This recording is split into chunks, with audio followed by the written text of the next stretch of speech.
Hey everybody, Todd McFarlane here. This is a little Murtaugh from Lethal Weapon.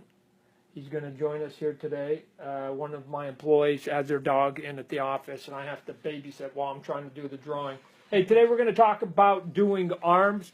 We've talked about the head and the face, and eventually we've got to get to the bodies. We talked a little bit about the hands, but let's just go over a couple easy tips of the arms here. So we're going to start up here. We've talked about teardrops and finding your line, and as you remember when we did it in the front, if this is the collarbone and this is the chest right in here, then the shoulders are connected to this, and then you get your biceps come up in here, right? So here's the line that we've talked about before, what I call my M line right here. I can do it in red if you want. So this is the line we're going to talk about right here today. I'm going to do a profile of it. So there's your chest, and then there's your shoulders, and then there's your biceps. So let's take a look at this and turn it on to the side here. So I'll do another page here. We'll go black and go get into it. So once you look at it from the side, you can look at it, and all this muscle structure is there for everybody, regardless of how heavy you are. Just some people have either no muscle tone, or they actually have more skin and a little bit of excess fat, and so it's hiding some of this. But here's the shoulder up in here, and what the shoulder does when it comes down to this teardrop is that this is the divider right here between the bicep, which is going to be up here.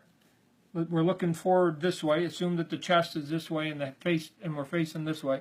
So here's the bicep here, which comes up in here, and it's a long muscle.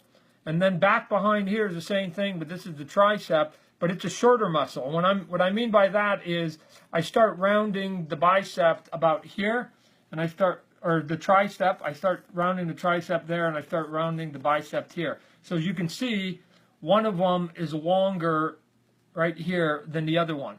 So you've got your shoulder muscle here, that's your teardrop, comes in here, you get your bicep up in here, and then you get your tricep in here. And now we're going to get into doing the forearm. So I'm going to say goodbye to our friend here because I need both hands. So we're going to hand them off. Thanks for coming today, Mr. Puppy. Oh, he just showed you his willy.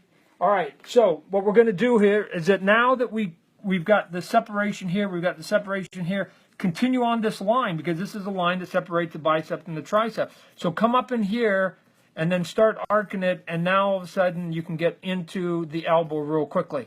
All of us have this muscle that's right here. It's a little ball, right?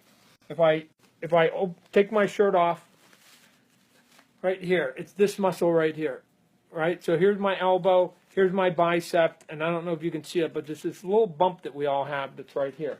So that's going to be this line right here, but it's still a continuation of it. And then we're going to come up in here, and we're going to finish the forearm. The big trick here is to make sure it doesn't feel like the forearm is separate from the rest of the arm. So make sure that there's an overlap up here and here, and then we get into the elbow, the elbow right here, right? That's part of this line, and then we have a couple of striations up in here, and we come up in here. Now make sure you taper this forearm, because just like Popeye, we're always stronger up at the top, and then we come down here before we get to our wrist, right? So now once we're here, we're going to eventually get into, here's the forearm. We're going to eventually get into, there's my wrist bone. That's this one right here. We all have it, right? We're going to put a wrist bone in here. We're going to put this. This is going to be shadowed up in here, and then let me just get rid of some of these lines so it looks a little more realistic. So if I was drawing it again, I'd break some of these lines up, but you can see just by cutting in a couple of those lines very quickly, and don't have to be so pronounced, but what you want to do is you want to find now your shoulder. This may be just a little bit big here, so we'll go black. You want to do your shoulder, comes into your bicep, tricep area right in here, and then it comes into continuous line into the elbow and the bump area, and it goes all the way down here. I'll go red, and then we'll call it a day, and you guys can go and try it at home. So here's your shoulder, and then this muscle goes all the way through the arm here. So as long as you're keeping this think of it as a balloon with the string on it. As long as you keep this sort of line going here, then you're going to always be able to put tricep, bicep, elbow, forearm behind it. But this is a continuous line right here. If I had my shirt off, you'd see it. I've got a line here as my shoulder. It goes here, goes down. It goes into this muscle. You can see it, and it goes all the way, and it follows through all the way into my wrist. That's why when you turn your wrist, you can see this muscle right here because it's that same balloon line, if you will. So that's our lesson for today. Go out there, do it. You guys can do arms. And then you've done the hands. Pretty soon you put the head, and pretty soon you're going to be doing awesome figures. All right? Be good.